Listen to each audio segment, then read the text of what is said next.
प्रत्येकाने मनामध्ये ठेवला पाहिजे आणि मला असं वाटतं की निश्चितपणे प्रत्येकाच्या मनामध्ये आपल्या राष्ट्राचा अभिमान असतो आणि आदरणीय मोदी साहेबांच्या प्रेरणेतून या तिरंगा यात्रेची सुरुवात भारतामध्ये झाली आणि हर घर तिरंगा ही घोषणा त्यांनी दिली आणि त्याच्यामुळे मला असं वाटतं की प्रत्येक जण ज्याला आपल्या घरावर तिरंगा फडकावतो त्याला देशाभिमानाची भावना ही त्यांच्या मनामध्ये निश्चितपणे जागृत होते आणि म्हणून सर्व संयोजकांचं या ठिकाणी मनापासून अभिनंदन करतो की चांगलं असं आयोजन या ठिकाणी केलं.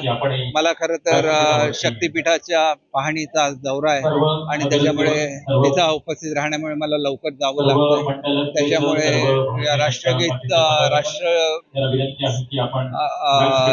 राष्ट्रभक्तीपर जी आज या ठिकाणी स्पर्धा आहे त्याच्यामध्ये पूर्ण वेळ मी उपस्थित राहू शकलो नाही, परंतु माझ्या संपूर्ण शुभेच्छा या मुलांबरोबर आहे.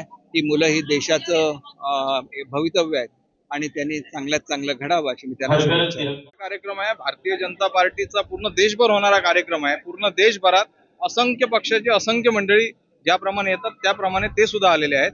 आम्ही त्यांना पण धन्यवाद मानलेले आहेत.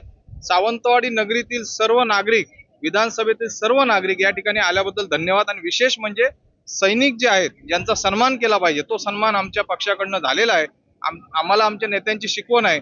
आदरणीय प्रदेश अध्यक्ष रवींद्रजी चव्हाण साहेब यांची शिकवण आहे, राणे साहेबांची शिकवण आहे, आदरणीय पालकमंत्री नितेशजी राणे साहेबांची आहे की आलेल्या माणसाचा सत्कार करणे. आमच्यावर चांगले संस्कार झालेले आहेत. त्या पद्धतीने आदरणीय संदीपजी गावडे साहेब, मी, आमचे सर्व भारतीय जनता पार्टीचे मंडल अध्यक्ष आणि जिल्हा अध्यक्ष साहेब, महिला जिल्हा अध्यक्ष मॅडम, सर्वांनी चांगलं कार्य केलेलं आहे. ज्याने मदत केली भारत देशासाठी त्यांचा मी मनापासून आजच्या कार्यक्रमाला मी शुभेच्छा देतोय, धन्यवाद देतोय.